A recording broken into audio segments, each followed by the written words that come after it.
Chers amis, bonjour et bonsoir, selon l'heure à laquelle vous nous écoutez. Bienvenue sur Joyber Podcast. Juste un rappel, donc Joyber Podcast, c'est un podcast qui parle de l'éducation numérique, qui parle aussi de l'entrepreneuriat et du rôle de la femme dans les processus de la paix. Plus particulièrement ce soir, aussi pas aujourd'hui, nous allons essayer un peu de parler de l'entrepreneuriat. Et surtout pas n'importe quel entrepreneuriat, mais plutôt entreprendre à Goma en temps de crise. Donc, dans cette partie d'émission, je ne suis pas seul. J'ai une invitée avec qui on va partager cette émission de podcast. Elle va juste se présenter. Bienvenue. Vous pouvez vous présenter et nous parler un peu de vous, de ce que vous faites. Bienvenue, Harmonie. D'accord, merci beaucoup Joe. Je suis Harmonie Maoua Kabouzi, directrice de l'entreprise Kabouzi Agro-Industrie. Kabouzi Agro-Industrie, c'est une entreprise qui œuvre dans la production, la transformation ainsi que la commercialisation des produits agricoles. Actuellement, nous transformons le fruit pour en faire du jus. Nous transformons également les céréales pour en faire la farine de bouillie, idéale pour toute la famille. Merci beaucoup, Harmonie. C'est un plaisir en tout cas de vous recevoir chez nous. Et puis en cette deuxième partie, on nous parle de l'entrepreneuriat, surtout entreprendre à Goma en ces temps de crise. Donc, dis-nous un peu comment est-ce que vous trouvez en fait la façon d'entreprendre depuis que vous avez commencé jusqu'à maintenant. Quels sont en fait vos défis pour le moment? D'accord, merci beaucoup. Merci surtout de nous recevoir. Je suis vraiment ravie et vraiment le sujet, c'est un sujet d'actualité. Entreprendre à Goma en période de crise. Et certainement, entreprendre à Goma actuellement, c'est tout un problème. Et si je dois parler de l'environnement entrepreneurial actuellement, je dirais que avant la chute de Goma du 27 janvier 2025, l'entrepreneuriat à Goma s'était déjà amélioré. L'environnement, le climat des affaires s'améliorait déjà. Mais il y a eu vraiment chute avec la crise qui est là, avec la chute de la ville de Goma. Il y a eu vraiment plusieurs activités qui se sont suspendues, chose qui a aussi touché directement l'entrepreneuriat et surtout les entrepreneurs de la ville de Goma. Comme nous, les activités ne se passent plus normalement. Et quand les activités ne se passent plus normalement, nous ne parvenons pas vraiment à effectuer tout ce qu'on faisait comme activité avant. Et c'est déjà un problème qui se présente. L'environnement qui s'est amélioré déjà commence encore à se détériorer. Mhm. Et merci en tout cas pour cet aperçu, hein, surtout par rapport à vos débits pour le moment. C'est vrai, le climat entrepreneurial c'est détériore, mais comment vous en fait vous faites face par rapport à ça personnellement?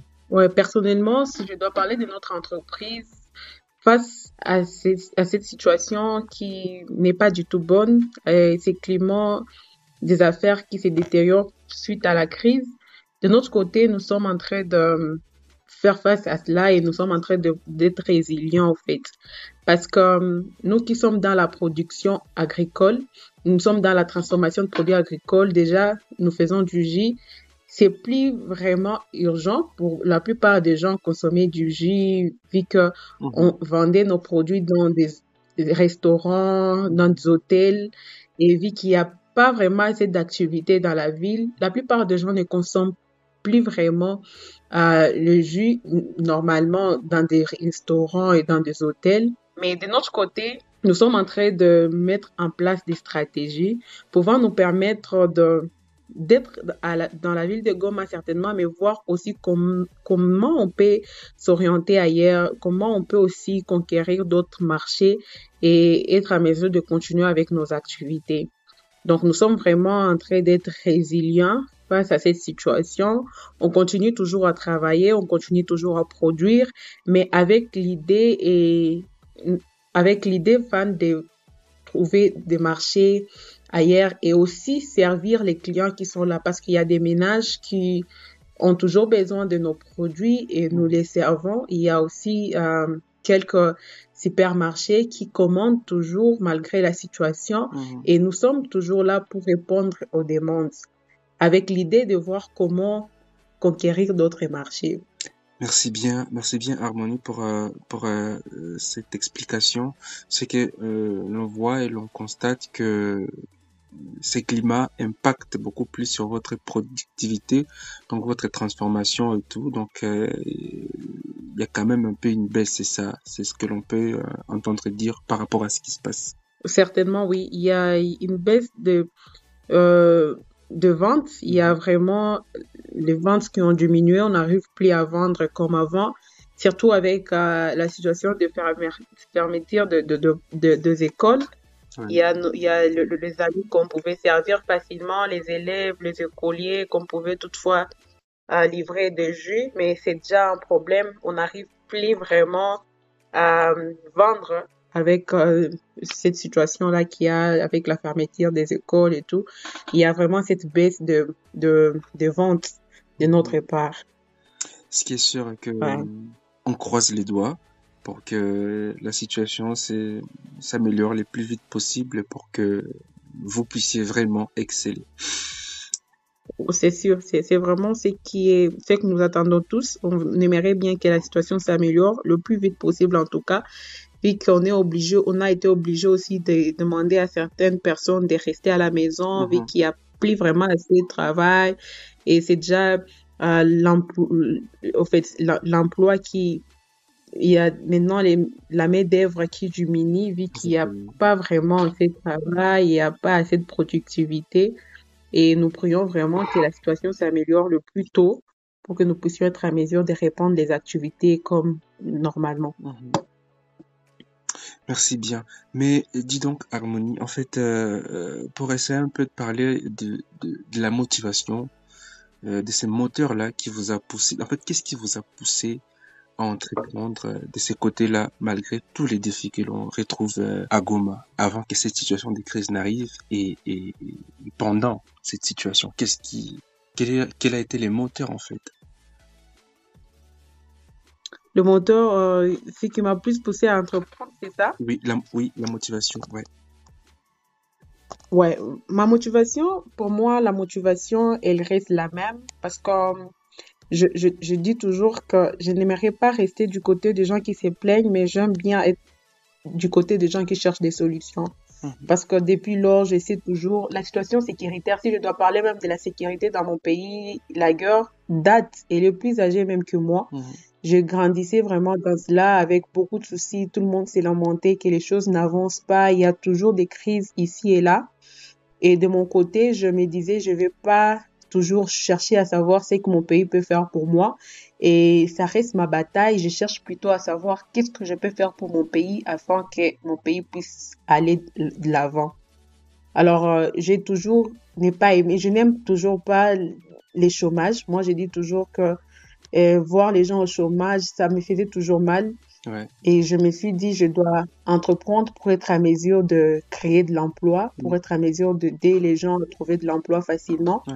Et je dis mes ambitions humanitaires parce que j'aime bien travailler dans le monde humanitaire. Je rêve voir mon pays avec zéro enfant dans la rue. Ouais. Et je me dis toujours qu'à ce niveau, je dois être aussi financièrement indépendante, stable, pour que je sois aussi à mesure de travailler ce côté-là d'accompagnement des enfants en détresse. Alors, je me suis dit, l'entrepreneuriat serait pour moi un moyen pouvant m'aider à contribuer à l'avancement socio-économique de mon pays. Et c'est de là que je me suis dit, je vais vraiment entreprendre, je vais me lancer pour être à mesure de contribuer à l'avancement de mon pays sans pour autant toujours savoir ce que mon pays peut faire pour moi, mais que je sois aussi à mesure de contribuer à l'avancement du pays. Ah, donc, Et donc, vas-y, vous avez ajouté, c'est ça? oui, donc c'est vraiment ça, c'était ça mes motivations et j'aimerais toujours être une source de bénédiction pour les gens. Et je m'étais orientée maintenant à l'université, à la faculté des sciences économiques et gestion, Ouais. où je m'étais vraiment retrouvée à ma place, où on nous disait, ici on cherche à former les créateurs d'emplois et pas les commandeurs. Et je me suis dit, waouh, je suis à ma place. Et c'est de cette manière que je m'étais lancée en entrepreneuriat, étant encore étudiante. Et donc, pour essayer un peu de enchérir ce que vous êtes en train de dire, donc, vous avez pu être pratique, donc du coup ce qu'on vous a appris, donc vous n'avez pas croisé les bras, vous vous êtes dit ben si on cherche à former les créateurs et pas les commandeurs, donc du coup ça vous a aussi poussé à vous lancer, c'est ça. Ouais, ouais, c'est ça en tout cas. Et donc on comprend très bien que vous tirez un peu partout vos sources de motivation et c'est quelque chose d'encourageant et quelque chose de très en tout cas et voir comment est-ce que vous vous souciez du coup pour le développement, pour amener un peu l'économie de notre ville, de notre pays un peu à l'avant. C'est vraiment quelque chose de très louable et qu'on ne retrouve pas malgré, disons, qu'on ne retrouve pas chez d'autres personnes ou si pas c'est surtout chez d'autres filles qui la plupart attendent à ce que peut-être leur mari puisse faire quelque chose, mais vous avez pu oser quand même. Alors, une autre question, Harmonie. On n'a pas vraiment brossé en fait les défis, mais on aimerait que vous puissiez un peu parler euh, dans vos débuts en fait. Pour commencer, comment en fait, comment avez-vous commencé? Quels ont été les défis que vous avez rencontrés dès le départ en progressant et jusqu'à maintenant, quels sont vraiment les défis que vous avez rencontrés en tant que femme entrepreneur? Voilà, en commençant avec l'entrepreneuriat, certainement, il y a autant de défis auxquels j'ai dû faire face. Personnellement, il y a d'abord le défi de fonds parce que je devrais me lancer. Il n'y a pas suffisamment de fonds. Je me suis dit, je peux vendre mon téléphone pour commencer avec l'entrepreneuriat. Mhm, Mais cela m'a permis d'être soutenue par une sœur qui m'a dit, non, non, ne vends pas le téléphone, mais je vais vraiment te soutenir pour déjà débuter. J'ai commencé avec $50. Quand j'ai commencé avec l'entrepreneuriat, je n'avais pas vraiment de financement de telle ou telle autre personne, mais il fallait que je commence avec le peu d'argent pour que je sois à mesure de fructifier ça et être à mesure d'avoir une entreprise en place. Alors, j'ai eu d'abord ce problème de fonds, mais qui a été vraiment résolu à un niveau. Et après, quand je me lançais toujours en tant que femme entrepreneur, il y a aussi ces problèmes-là. Vous l'avez souligné déjà. Il y a ce problème de la part de la société. Il y a vraiment cette incompréhension de la société. Il y a des gens qui ne parviennent pas à te comprendre, qui se disent comment tu peux te lancer, comment tu peux entreprendre en tant que femme. Tu sais que tu vas te marier après, tu vas tout abandonner. Pourquoi tu t'es fait souffrir et tout? mhm, Parce que les gens, souvent, ne parviennent pas à comprendre les autres, à comprendre leurs ambitions, à comprendre leurs objectifs et tout. Et c'est ce qui permet qu'il y ait vraiment beaucoup de retours qui ne sont pas vraiment, qui ne peuvent pas t'encourager en tant que femme à entreprendre. Il y a aussi ces soucis que je dis rencontrer au début. À mes débuts, c'était toujours dans les cadres de la compréhension de la société, mais plus de la part de clients ou soit des prospects, où tu vas proposer tes produits, tu es en train de vendre tes produits, tu es en train de venir solliciter un partenariat, tu es en train de venir solliciter un marché. Alors la personne en face, au-delà de penser que tu vends tes produits, elle pense que tu es aussi en train de te vendre. Alors en tant que femme, c'est aussi un problème qui est là et qui mérite, c'est un défi qui mérite d'être qui mérite d'être relevé chez les femmes pour que nous puissions mhm. être aussi à mesure de donner l'importance à l'entrepreneuriat féminin, que nous puissions vraiment honorer nos engagements en tant que femmes lorsqu'on entreprend, comprendre qu'on doit être aussi à mesure de faire notre mieux, de donner euh, des produits de bonne qualité pour que nous puissions pas aussi piétiner nos valeurs quand bien même nous entreprenons. Donc, c'était vraiment ça. Moi, j'ai remarqué cela comme défi dans mes débuts en entrepreneuriat. Il y a aussi l'autre défi qui était là, Ouais. c'était maintenant il y a vraiment ce défi de, comme je disais, j'ai commencé l'entrepreneuriat étant encore étudiante Ouais. et il y a vraiment ces challenges que j'ai dû rencontrer où je devrais mixer les études avec les Mhm. business. Des fois, Un pied à l'école quand et tu un pied commences, dans le business, c'est ça? ouais, oui, c'est ça. Et quand tu commences, tu n'as pas des gens toujours avec qui tu travailles qui peuvent t'aider à te faciliter les courses et tout. Tu dois être partout. Et c'était vraiment un défi où tu t'es dit, je dois quand même tout gérer. Et comme je le fais, je suis parvenue à mixer les deux et j'ai compris que c'est possible. C'est possible d'entreprendre étant encore étudiant ou étudiante. Mhm. Et c'est là que nous avons commencé notre programme des cercles des étudiants entrepreneurs Ah, pour booster, accompagner tous ces étudiants qui entreprennent étant encore, donc toutes ces personnes qui entreprennent étant encore aux études, afin de leur faire comprendre que c'est possible. C'est possible aussi d'entreprendre étant encore au lycée ou soit à l'université. c'est vraiment super. Du coup, ce que vous venez d'évoquer là, c'est vraiment une idée superbe pour pouvoir encourager d'autres jeunes et dire qu'il n'est pas encore tard. On peut être à la fac, un pied à la fac, et un pied dans les affaires. C'est quelque chose de très encourageant. Ouais, Autre chose, vous avez parlé un peu au début là, des défis financiers. C'est vrai, c'est toujours difficile de commencer. On commence toujours avec trop peu et même sans rien. La difficulté de réunir les fonds, elle est là, elle persiste toujours. Donc, et surtout, il faut être persévérant pour pouvoir vraiment batailler pour ce que l'on veut. Si vraiment on veut la chose, on, ouais, ouais. on bataille pour ça. Alors, autre part, la question avait au moins trois volets. Donc, vous avez parlé un peu des défis au départ. Dans les départs, c'est ça que vous parlez aussi au niveau de l'université. Et donc, les défis pendant que vous exécutez en fait la chose, votre activité. Oui, oui. Le défi pendant l'exécution de l'activité, il y en a aussi assez. Comme j'étais en train de dire, il y a l'incompréhension, comme je le disais, de la part de clients, mais aussi lorsqu'on est en train de produire, il y a ces défis de rupture ou soit de pénurie de la matière première. Mhm, Nous mhm, qui sommes mhm. dans la transformation de produits agricoles, il y a la matière première qui fait défaut, des fois avec cette guerre qui est là, facilement on pouvait avoir la matière première, comme par exemple le maracujá, on trouvait ça dans les grands nord, mais lorsqu'on a fermé les routes, on a du mal à trouver Effectivement. ces maracujá venant du grand nord. Et chose qui nous a maintenant amené à recourir au maracuja de Minova. Mhm, Deux fois, il n'y a pas vraiment une quantité suffisante. mhm. Et donc, ça nous a vraiment bousculé. Donc, on a eu quelques soucis avec ça. Il y a vraiment ce défi de la matière première qui n'est pas toujours là, Mhm. suite à quelques secousses aussi. Il y a aussi l'autre défi de l'emballage, l'empaquetage. Exactement. Il y a vraiment ce défi Exactement.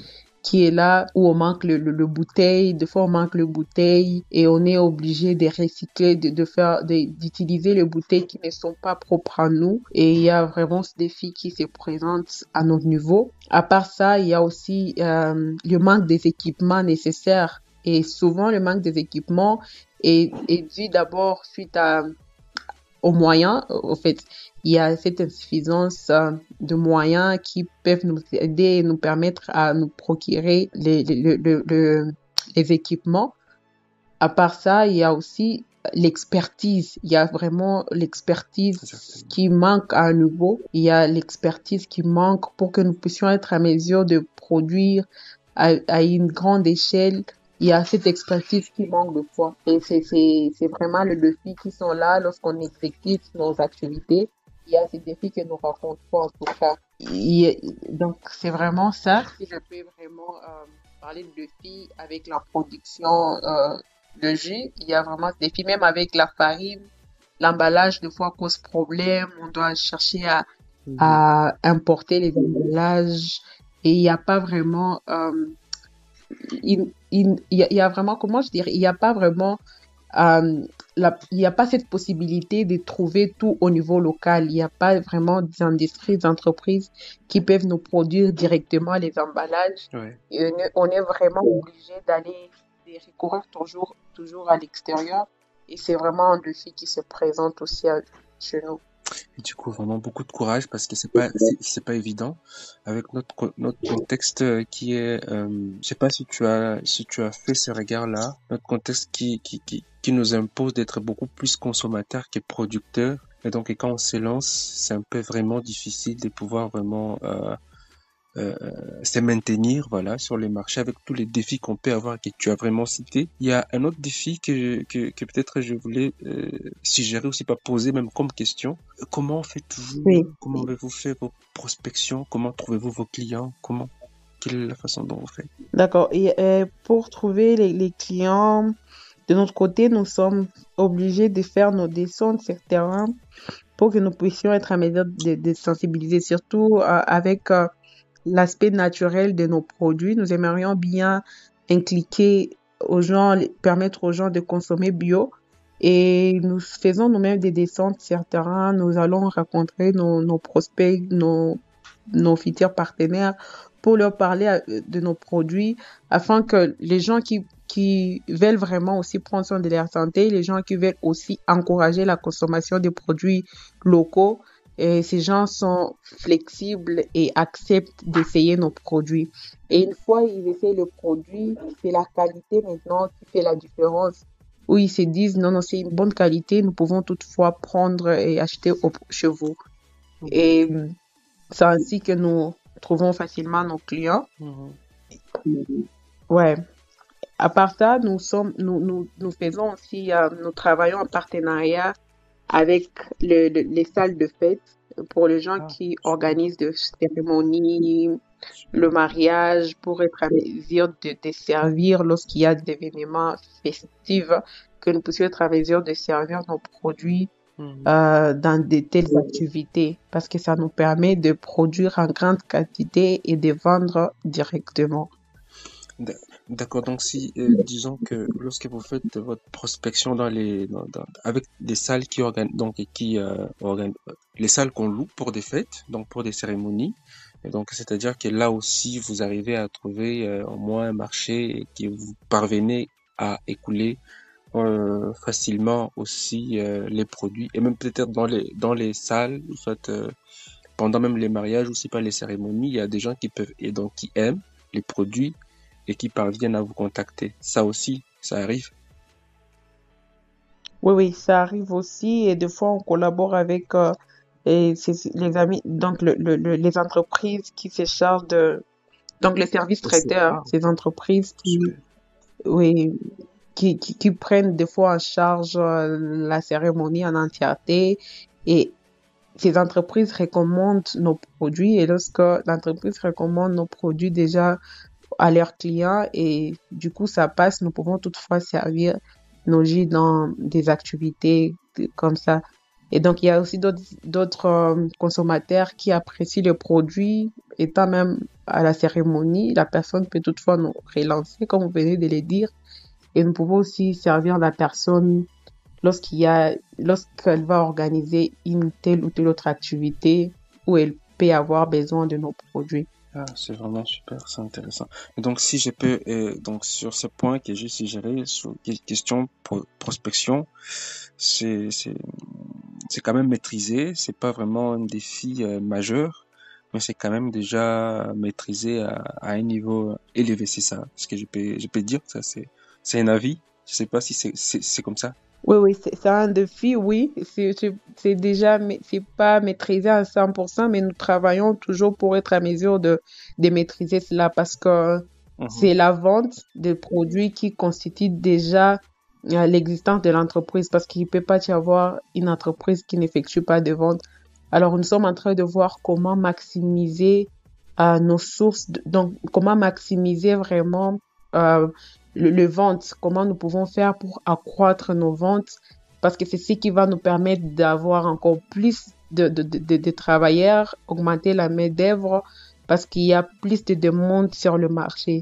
Nous sommes en train de travailler vraiment pour que nous puissions être à mesure d'augmenter en tout cas notre production en ayant plus de gens qui peuvent consommer le produit.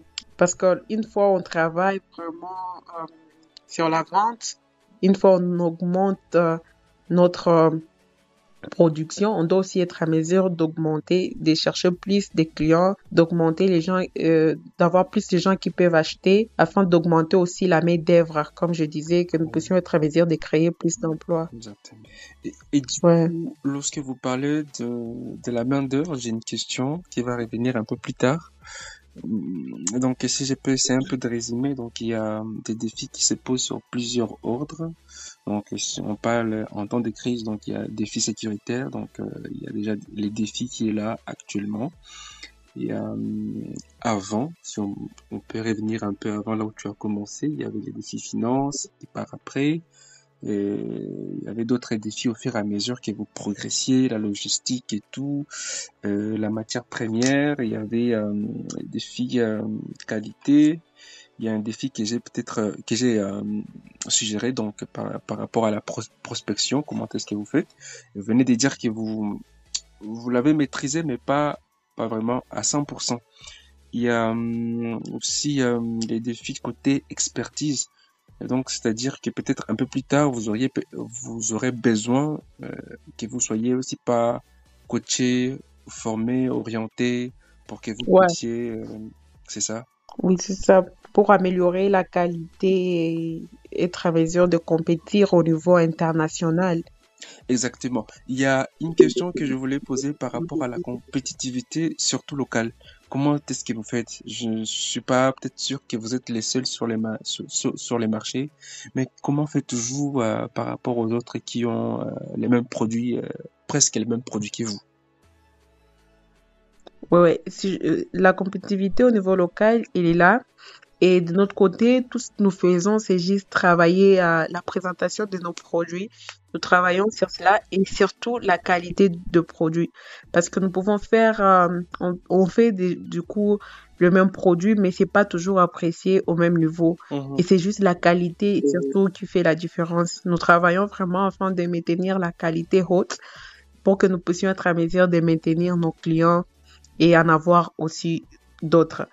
Et donc, nous travaillons sur cela, mais beaucoup plus de notre côté, moi, de mon côté, Ouais. faisant l'entrepreneuriat, je forme aussi les gens pour les amener à, les gens qui veulent bien, on le forme aussi pour les apprendre comment faire, les gens qui veulent se lancer dans l'agro-business, parce que nous voulons bien combattre maintenant, cette importation. Nous voulons bien que nous puissions être à mesure d'augmenter la production au niveau local pour que les gens soient à mesure de consommer vraiment des produits locaux et que nous puissions vraiment combattre cette Vous parlez importation. peut-être par rapport à Toujours, on l'agro-business, consomme les vous produits voulez, venant qu'est-ce d'ailleurs que et vous voulez pourtant dire? nous sommes aussi à mesure de produire. C'est pourquoi nous voulons augmenter notre compétitivité au niveau international, mais aussi travailler plus la bonne qualité de nos produits au niveau local.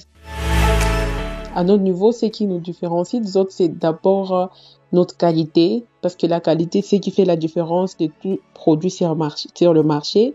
Et une autre Mhm. chose, c'est la présentation du produit. Donc, nous travaillons plus sur la qualité du produit parce que quand un client consomme notre produit et trouve que c'est un produit de bonne qualité, ces mêmes clients trouvent la possibilité de rentrer encore pour passer une autre commande. Et la présentation de nos produits compte parce que ça permet aussi l'empaquetage, ça permet aussi la vente du produit parce qu'il y a d'autres personnes qui veulent vraiment voir la manière dont le produit est bien présenté et cela les motive à consommer ce produit. Et tout ce que nous faisons de notre côté, moi en tant qu'entrepreneur, j'ai toujours cette vision de voir comment on doit faire pour concurrencer au fait le niveau international. Nous devons être à mesure de limiter les importations. C'est à ce niveau où nous Mhm. contribuons aussi à former d'autres entrepreneurs qui aiment se lancer dans l'agro-business, qui aiment peut-être emboîter nos pas pour que nous puissions Ouais. aussi les amener à travailler dans ce domaine, à faire des produits de bonne qualité parce que nous voulons bien être à mesure de limiter les importations et permettre aux gens de consommer vraiment local et que nous puissions contribuer à faire avancer l'économie de notre pays. Donc, il y a vraiment ça. Je trouve que c'est une opportunité plus qu'un défi parce que il y a Mhm. déjà dans la ville de Goma plusieurs jeunes qui sont déjà dynamiques et qui veulent entreprendre. Et nous voulons aussi toujours les accompagner à un niveau donné afin qu'ils puissent atteindre aussi leurs objectifs. Alors, si je dois finir par le défi, il y a un autre défi qui est là que je n'ai pas souligné avant, mais que c'est tellement important de le dire. Exactement. Il y a les défis de la part des institutions publiques, des institutions de l'État qui ne facilitent pas aussi la tâche tant qu'entrepreneur parce que il y a ces théories qui sont là, qui ne sont pas toujours mariées avec la pratique. Je vais donner l'exemple simple avec avec le guichet unique. Si je vais dire, lorsqu'on a dit qu'on doit aller au guichet unique pour trouver les RCCM, la création d'entreprises et de sociétés. Théoriquement parlant, c'était simple, facile et tout, mais quand tu es sur terrain, c'est toujours pas le cas. Alors, il y a ces défis qui est là, il y a cette on est en train de surtaxer, des fois on surtaxe les entrepreneurs et la plupart des gens commencent leur petite activité et du coup, lorsque ils racontent ces problèmes sur les terrains et tout, ils sont obligés de fermer leurs portes et c'est un manque à gagner même pour le pays. Donc, il y a aussi ces défis liés à l'accompagnement du gouvernement. Le gouvernement n'accompagne pas du tout les entrepreneurs comme il le faut. Quand bien même il y a actuellement d'autres opportunités pour booster les entrepreneurs et tout.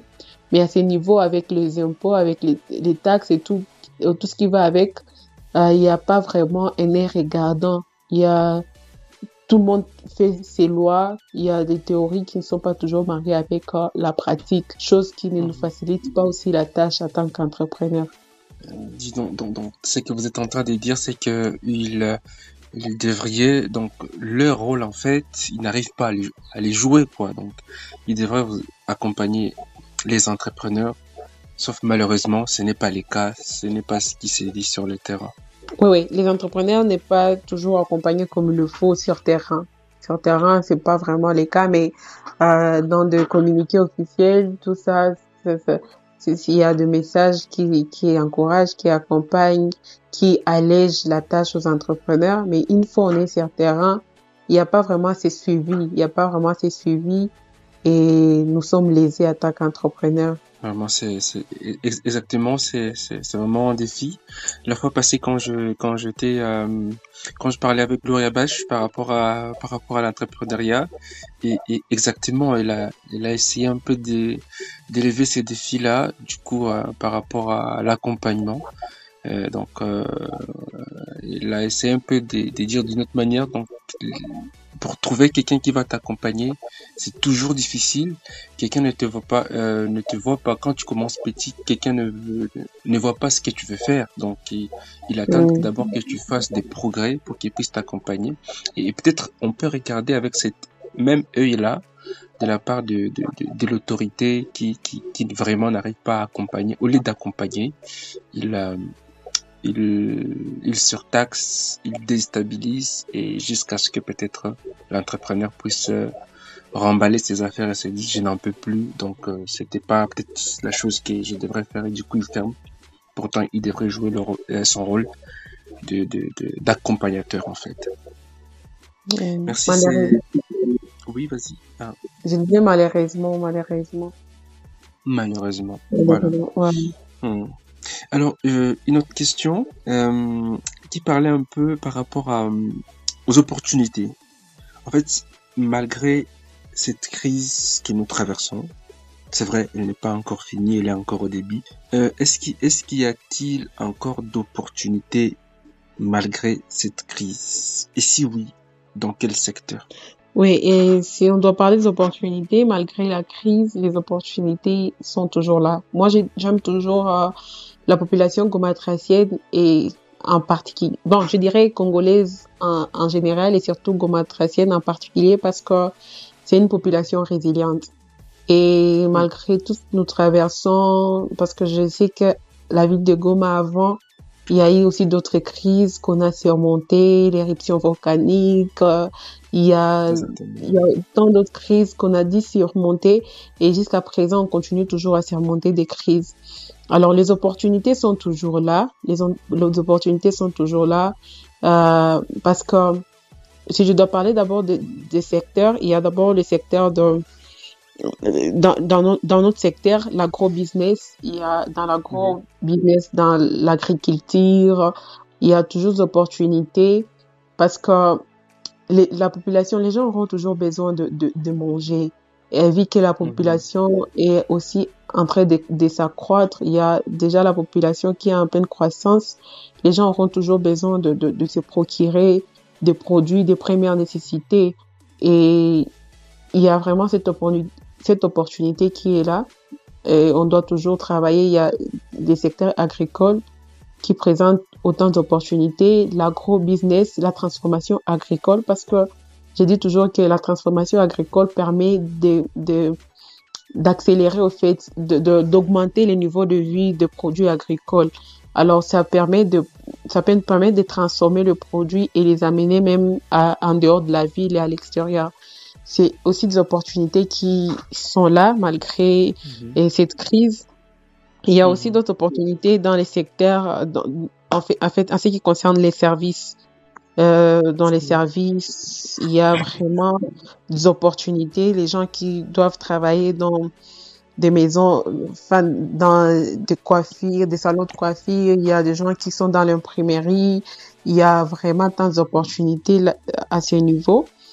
Mais ce qui est sûr, avec tout ce que nous vivons, nous savons que d'ici peu, les choses vont continuer à s'améliorer et les opportunités seront toujours là.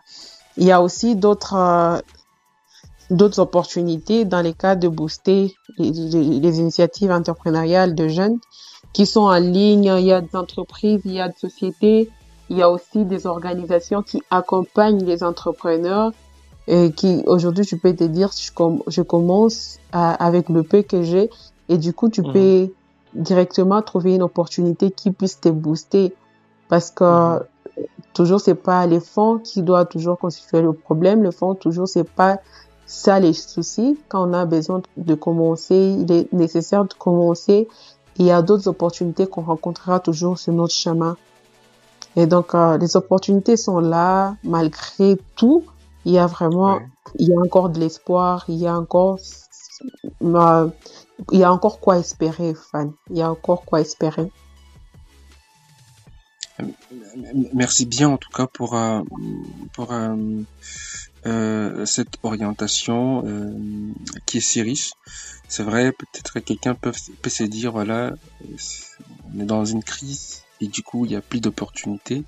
Et merci encore une fois de les retracer, qu'il y en a et qu'il ne faut pas croiser les bras pour pouvoir se dire qu'il voilà, qu'il y en a plus, mais qu'il faut peut-être chercher.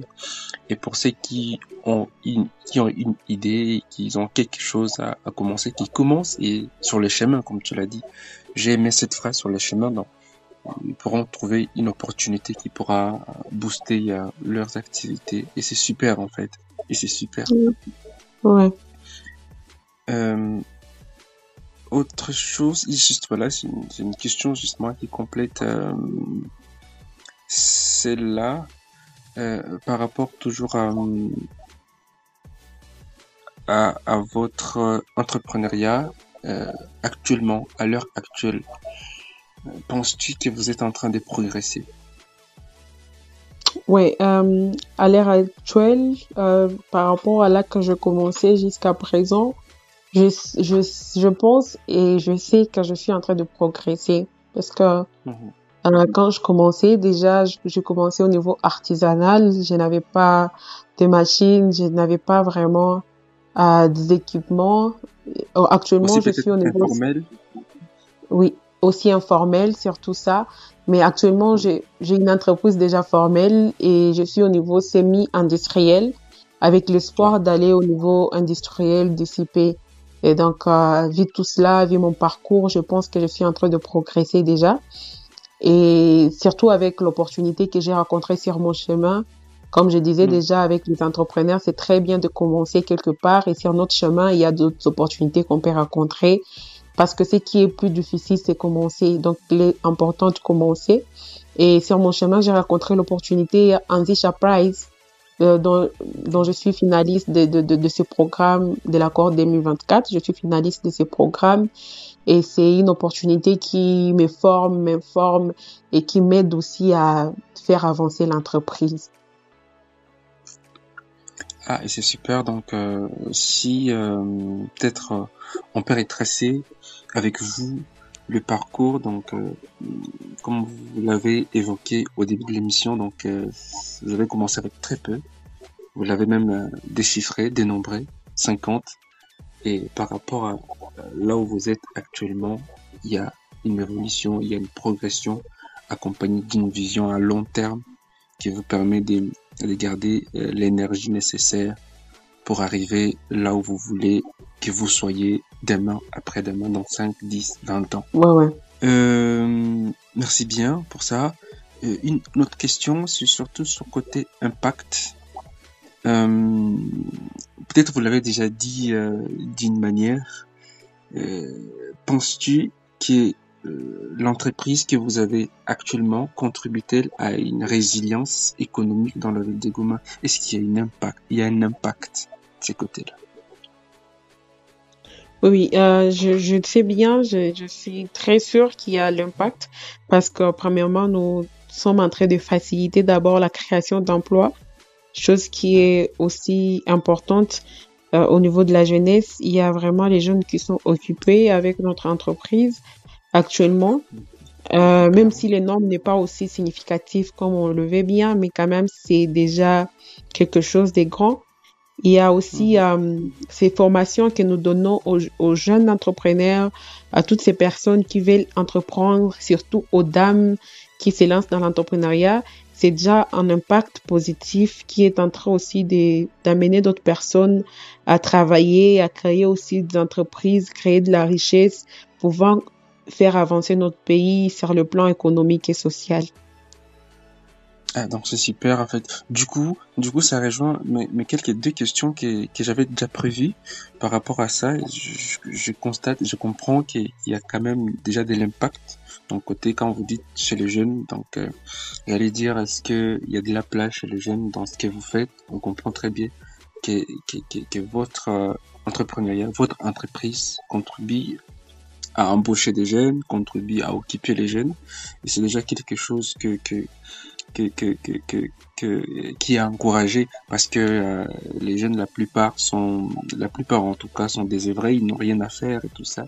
Et s'ils Mm. voient s'occuper des jeunes, c'est quelque chose de louable, quoi. Autre chose, vous avez parlé de dames, particulièrement, donc vous qui êtes la principale, c'est la coordinatrice, c'est ça? Ouais, je suis la directrice de l'entreprise. La directrice. Ouais, Voilà. ouais. Donc, voilà. Ouais, ouais. Et oui, oui, c'est sûr. Moi, je vais dire, dans la ville de Goma, il y a cet esprit de solidarité qui est là, mais qui n'est pas à tout le niveau, qui n'est pas toujours à tout le niveau, et c'est pas tous les entrepreneurs qui ont cet esprit de soutenir et d'accompagner les autres. Et moi, je dis toujours que je vais évaluer cette solidarité à une échelle ça dépend d'abord du secteur, mais surtout de chaque entrepreneur. Et donc, à Goma, il y a cette solidarité. Il y a cette solidarité parce que ça se voit visiblement. Certains entrepreneurs réussissent grâce à l'accompagnement des autres. Ça, c'est d'une partie. Et de l'autre partie, il y a ces entrepreneurs qui n'ont pas encore compris ce sens de travail en synergie, ce sens de travail en équipe. Moi, j'en ai l'expérience où tu peux approcher quelqu'un pour qu'il puisse t'orienter, pour qu'il puisse t'aider dans ce que tu fais. Et la personne ne se sent pas, donc la personne n'est pas flexible et n'a pas vraiment cette possibilité d'accompagner. Alors, je trouve qu'à un niveau donné, l'esprit, la solidarité doit encore se travailler dans les chefs de certains entrepreneurs et nous encourageons déjà, je suis en train d'acclamer déjà tous ces entrepreneurs qui ont ces soucis de voir les autres s'élever, de voir les autres avancer. Parce que l'entreprise étant une source de création de la richesse, nous devons faire avancer notre pays avec la création des entreprises et que ce soit des entreprises pérennes, des entreprises qui vont faire de l'impact et nous ne pouvons pas y parvenir en solo, dans notre propre coin. On doit être à mesure de travailler à synergie. Et donc, c'est un appel déjà que je lance à tous ces entrepreneurs qui ont encore ces difficultés de pouvoir coacher et accompagner les autres, de bien vouloir le faire parce que c'est un moyen qui va permettre en sorte que nous puissions accroître l'économie de notre pays et par la grâce de Dieu faire en sorte que ces guerres qui sont en train de nous faire souffrir, ces guerres qui sont en train de nous ramener encore vers le bas, que ça puisse finir. Exactement, parce que ça rejoint une question que j'allais poser. Et du coup, vous l'avez évoqué en termes des conseils que vous donnez. Du coup, du premier vue aux entrepreneurs de contribuer donc dans cette solidarité-là, d'accompagner les jeunes, ou soit pas de se mettre ensemble avec entrepreneurs pour créer cet esprit-là de solidarité et accompagner les jeunes. Et c'est ce que je voulais justement ajouter, parce que vu qu'ils se mettent ensemble pour pouvoir accompagner les jeunes aussi, et se mettre ensemble encore pour créer cette synergie-là que tu as dit, pour que l'économie, en particulier de la ville et en général de la RDC, puisse connaître son essor. Et donc, Ouais. c'est vraiment quelque chose de magnifique. Si on voit demain, après-demain, c'est mettre en œuvre. Ça fera une fierté, en tout cas, non pas seulement pour la jeunesse, mais pour aussi les adultes et les entrepreneurs surtout de la place. Oui. Voilà. Une question qui va toujours, parce que déjà du coup vous avez anticipé, j'imagine, donc vous anticipez les questions et c'est bien, parce que ça crée du coup un climat un climat de bon échange. Donc maintenant, selon vous, quelle solution devrait être mise en place pour aider les entrepreneurs locaux? Par exemple, pour celui qui veut se lancer et qui s'est dit qu'il a peur de se lancer, il n'a rien, par exemple, ou celui qui a, par exemple, quelque chose, mais s'est dit qu'est-ce que je peux faire? Qu'est-ce qu'il y a à faire, surtout pendant ces moments des grandes crises, pendant ces moments où peut-être on s'est dit, peut-être qu'il n'y a rien à faire. Ouais, d'accord. D'accord. C'est sûr, c'est certain, en fait, comme solution. Moi, je vais dire d'abord, je vais commencer du côté du gouvernement comme solution.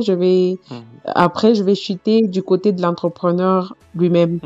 Alors, pour le gouvernement, je pense que comme solution, c'est d'abord travailler plus en ce qui concerne la sécurité au niveau local, parce que le fait de ne pas avoir la sécurité, ça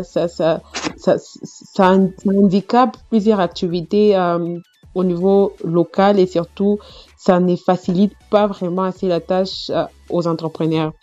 Il est aussi important d'arrêter de surtaxer les entrepreneurs qui sont dans l'Airbnb, parce qu'on l'a toujours dit, mais c'est pas toujours fait. Et c'est important de faire des suivis pour être en mesure de combiner, comme je l'ai dit, de combiner les théories avec la pratique. Et donc, c'est ça, comme j'ai dit, faire des suivis auprès des institutions de l'État. Je l'ai bien dit, être en mesure d'accompagner les entrepreneurs, les accompagner en tout cas à tous les niveaux, s'il faut les informer, s'il faut les former, parce qu'on sait déjà que une fois leur entreprise parviennent à être pérenne, c'est déjà pour le bien du pays, c'est déjà pour le bien du pays, pour le bien de l'économie nationale. Et donc, c'est très important de les accompagner à ce niveau. Et aussi, c'est très bien que le gouvernement le fait déjà avec tant de programmes comme COPA, Transform et tout. C'est bien d'accentuer ces genres des initiatives chez les jeunes pour que nous puissions pour que l'État soit à mesure aussi d'ouvrir des portes d'opportunités, de financement aux entrepreneurs afin de faire avancer leur entreprise. Donc, j'aimerais bien que l'État puisse aussi continuer à faire avancer ces genres d'opportunités pour le bien des entrepreneurs. Alors, si je dois parler de l'entrepreneur lui-même qui se demande, je ne sais pas quoi faire, je ne sais pas où commencer avec cette crise qui est là et tout. Et il y a cet adage qui dit qui voit le vent, mais je pense il y a cet adage qui dit toujours que la personne qui voit le vent ne sème pas. Je pense que c'est ça. Parce que souvent il y aurait les choses ne vont pas toujours aller comme on le veut. Exactement. Toujours il y aura ces soucis, il y aura toujours peut-être quelque chose qui ne va pas aller, même si demain ou après-demain, je crois que la sécurité sera là, mais peut-être il y a dans les domaines où tu aimerais te lancer quelque chose qui qui ne va pas aller comme tu veux. Mais ce qui est important, j'aimerais conseiller à un entrepreneur ou soit une personne qui veut bien entreprendre, mais qui est en train de se poser mille et une questions, de commencer quelque part. Les gens commencent toujours quelque part. Les entreprises, les gens qui ont réussi, les gens qui ont eu à impacter, au fait, ils ont eu à commencer quelque part. Alors, j'aimerais bien que l'entrepreneur ou soit la personne qui vient entreprendre accepte de sortir de sa zone de confort, être à mesure d'expérimenter de nouvelles choses, quoi. Être à mesure d'expérimenter de nouvelles choses. Mais au-delà de tout, je vais donner mon expérience et le conseil à un entrepreneur d'avoir la patience, d'être à mesure d'être patient et savoir qu'entreprendre, lorsqu'on commence l'entrepreneuriat, c'est pas toujours facile. Et il faut être à mesure de patienter, ne pas vouloir entreprendre aujourd'hui et qu'aujourd'hui même, tu trouves déjà la voiture de tes rêves, tu as déjà la maison que tu envisages avoir et tout. Mais il faut être à mesure de patienter et accepter de suivre le processus. Et donc, c'est très important. Il y a aussi autre chose que je peux toutefois demander à la personne qui aimerait entreprendre, de bien vouloir être courageux.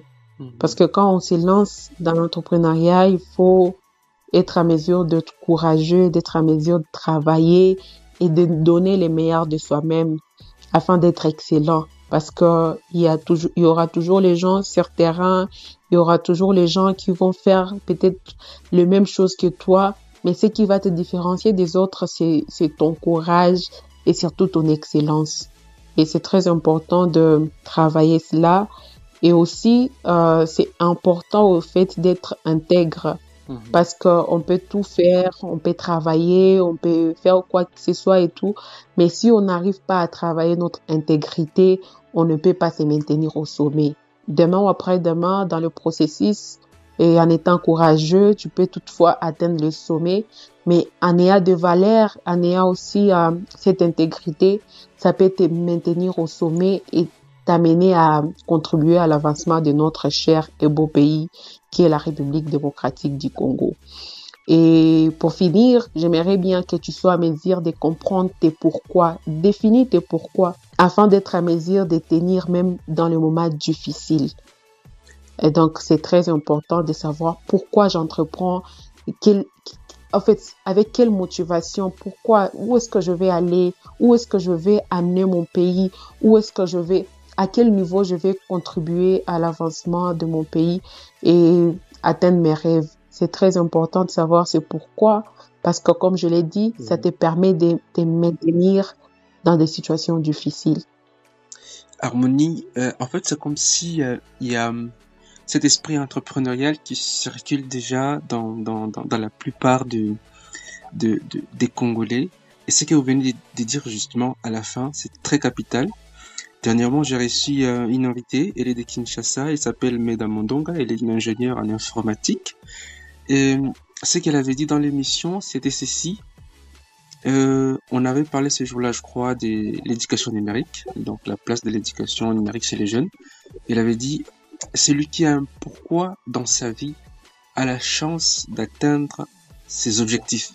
Donc, si vous savez pourquoi est-ce que vous vous battez, si vous savez pourquoi est-ce que vous voulez atteindre telle chose, et donc vous avez beaucoup plus de chances de les atteindre parce que vous avez une motivation derrière ça.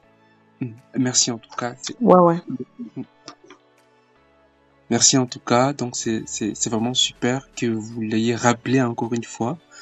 Et ça fait vraiment plaisir que ces mêmes mots, que ces mêmes motivations circulent d'émission en émission. Ouais. Donc une dernière question avant de passer à cette étape, les questions rapides et réponses rapides. Je sais pas si c'est pas secret. Où voyez-vous, ou si pas, où voyez-vous votre entreprise dans les 5 prochaines années? Bien sûr, si la situation D'accord, merci beaucoup. Ouais, si la situation s'améliore et c'est tout ce que nous voulons bien, je vois mon entreprise premièrement dans les 5 années à venir être en train de faire la production de la matière première comme je l'ai dit, ça fait défaut et nous sommes en train de vouloir résoudre ce problème de la pénurie de la matière première et en faisant la production déjà de maracuja dans 5 ans. Et deuxièmement, l'entreprise étant au niveau semi-industriel, dans 5 ans, on aimerait augmenter. Donc, dans 5 ans, directement, en 2030, nous aimerions bien arriver au niveau industriel afin de concurrencer, au fait, la production, de concurrencer le produit qui nous viennent à l'international. Et pour finir, en 5 ans, c'est ça l'objectif que nous avons, que nous puissions être en mesure de créer le minimum 100 emplois chez les jeunes. Nous aimerions bien employer un minimum de 100 jeunes. Donc, c'est ça le minimum. Donc, on soit en mesure de créer de l'emploi chez plus de 100 jeunes. Et donc, c'est vraiment ça. C'est là que nous voyons l'entreprise dans 5 ans et dans 10 ans, dans d'autres dimensions, au fait, être en mesure de découvrir, d'aller dans d'autres villes, dans d'autres provinces de la RDC. Mais dans 5 ans, on est encore à Goma, mais en train de faire la production industrielle. Merci beaucoup, Harmonie, pour cette perspective ambitieuse et je vous souhaite en tout cas tous les meilleurs, tous les bonheurs. Donc, et surtout mettre ses pourquoi derrière cette motivation. Donc, pour pouvoir vraiment atteindre les 5 prochaines années. Un level supérieur dans l'entreprise que vous dirigez pour le moment. D'accord, merci beaucoup en tout cas. Merci beaucoup et aussi pour rappel, j'ai oublié cela, j'aimerais ajouter cela. Oui. J'aime toujours les dire chez les jeunes entrepreneurs, chez les gens qui veulent se lancer dans l'entrepreneuriat. Je les dis toujours que l'unique manière d'échouer, c'est de n'avoir jamais essayé. Alors, vous voulez bien réussir, vous voulez bien aller dans d'autres dimensions, vous voulez bien entreprendre, essayer, expérimenter, essayer de nouvelles choses parce que c'est ce qui va vous permettre d'expérimenter. Voilà, c'est ce qui va vous permettre d'arriver dans d'autres dimensions, de faire avancer votre entreprise à un niveau donné, même sans que vous ne le sachiez, donc sans savoir comment. Il faut juste essayer parce que l'unique manière d'échouer, c'est de n'avoir jamais essayé. Donc, essayez de nouvelles choses, tentez et vous allez réussir. En tout cas,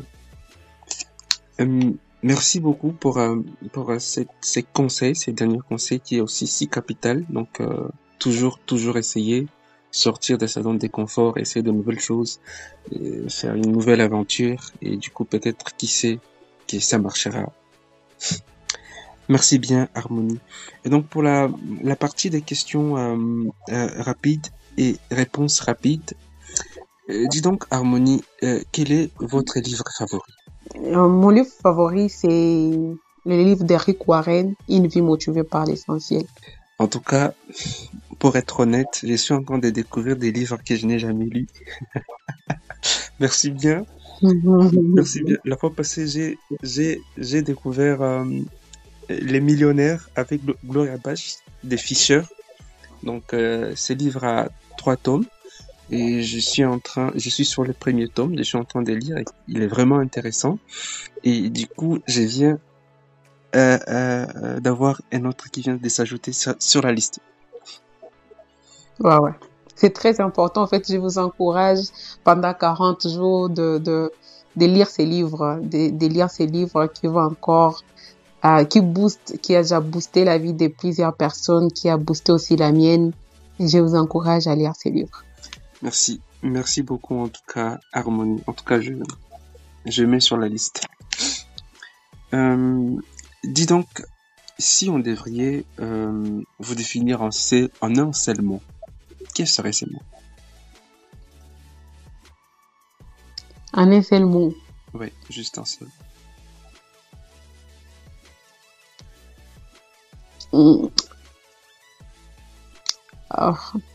Une source de bénédiction, en fait. C'est pas un mot, c'est pas un seul mot. Voilà, ça c'est des bonnes phrases. Une bénédiction. Bénédiction. Voilà. Voilà. Et c'est vrai, peut-être vous l'avez déjà dit, dans l'émission, quand vous avez parlé par rapport à d'autres entrepreneurs qui vous coachaient, que vous entretenez, que vous montrez le chemin, que vous montrez la voie pour entreprendre. Je crois que vraiment ça rime avec ce que vous venez de dire. Ouais. La question suivante est celle-ci. Dis-nous un peu, quelle est la croyance que tu as et qui va à l'opposé de ce que les autres ont? Alors, croyance que j'ai qui va à l'opposé de ce que les autres ont. Je pense, je sais que, donc, la croyance que j'ai, je sais pas si ça peut aller à l'opposé des autres, mais je sais que nous sommes nés pour servir les autres et être une source de bénédiction.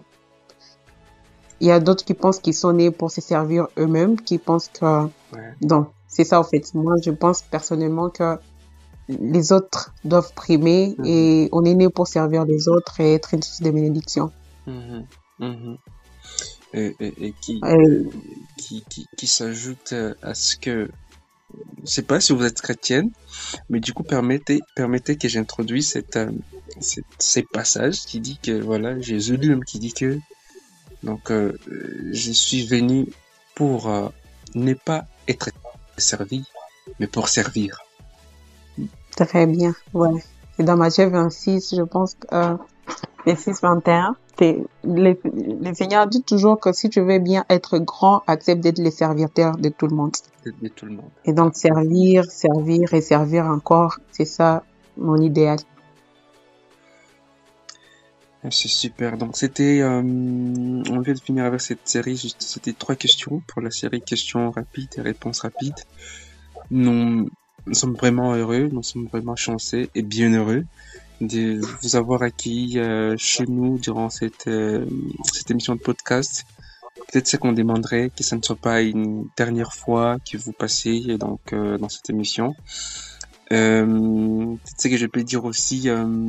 Je suis un freelance, donc on est en train de se lancer et du coup on est en train de réunir tant de choses pour pouvoir vraiment faire un beau cadre, pour pouvoir faire donc déjà un peu que ça soit super. Donc si tu me posais la question de savoir où est-ce qu'on veut voir Joybird Podcast les 5 prochaines années, donc les 5 prochaines années on voudrais bien que Joybird Podcast soit encore beaucoup plus sur le média, donc côté visuel, et aussi augmenter sa visibilité sur internet, sur les réseaux sociaux, donc sur ces sites, et aussi apporter de la valeur à ces jeunes là qui sentent qu'ils ne peuvent pas, mais qu'on leur dire ou soit qu'on leur dise que tout est possible.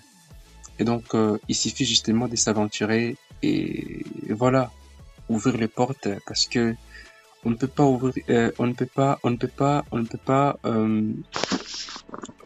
pousser une porte qu'on ne sait pas si elle est ouverte ou pas, mais on pousse une porte qui est fermée, quoi. On pousse pour savoir ce qui est de l'autre côté et s'aventurer un peu dans le vide.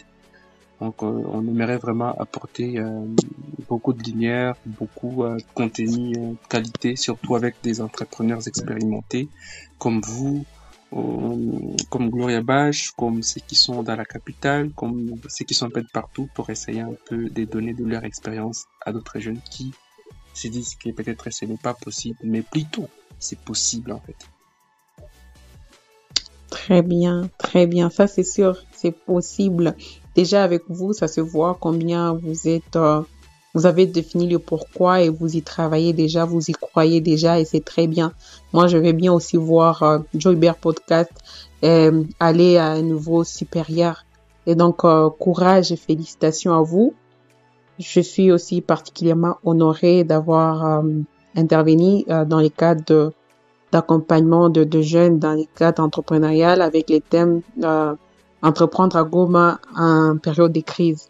Et donc, merci beaucoup d'avoir pensé à nous. Merci beaucoup de nous avoir invités afin d'intervenir dans les cadres d'encourager d'autres jeunes à pouvoir entreprendre parce que les temps, lorsqu'on est jeune, les temps, c'est une grande ressource que nous avons avec nous.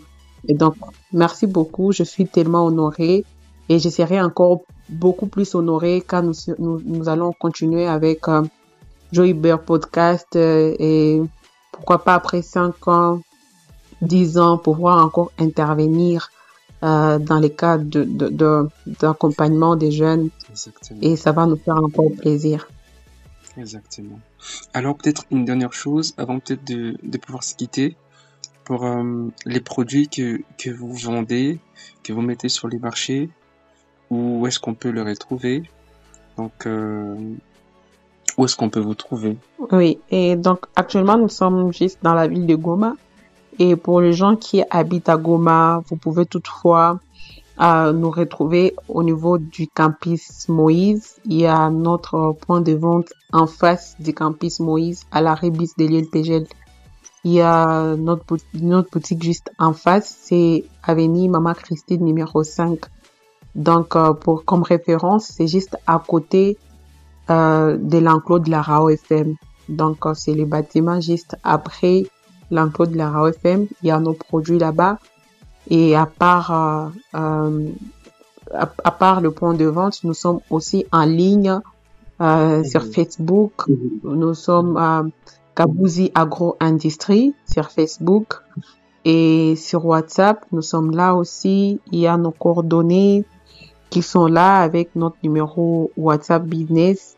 Toute personne qui aimerait bien nous contacter peut toutefois nous trouver à ces numéros qui est disponible sur WhatsApp. C'est les 099 30 92 338 099 30 92 338. C'est un numéro qui est disponible sur appel normal. Vous pouvez toutefois nous joindre à ces numéros facilement. Il y a aussi l'autre numéro qui est disponible avec WhatsApp Business. Nous sommes au 098 43 89 133. Donc les 098 43 89 133. Pour les gens qui utilisent WhatsApp, nous sommes disponibles à ces numéros aussi. Donc merci beaucoup. Vous avez besoin de nos produits. Ce sont des produits de très bonne qualité. Vous avez besoin d'être formé en entrepreneuriat, en transformation agricole. Nous sommes toujours disponibles pour vous servir. Merci beaucoup Harmonie Kabouzi et merci en tout cas d'avoir accepté notre invitation. Et merci à tous les auditeurs qui nous suivent de partout. Merci parce que vous êtes nombreux à pouvoir nous suivre et merci pour tout ce que vous faites pour nous, pour les repartages. Merci pour ce que vous faites encore pour toute personne qui vous orientez à JB Podcast. Donc c'est vraiment un plaisir pour nous d'avoir accueilli la directrice Harmonie. Donc c'est vraiment un moment spécial et particulier pour une exploitation de cette thématique si riche en cette période de crise. Donc merci bien, on vous donne rendez-vous à la prochaine. Merci beaucoup. Merci.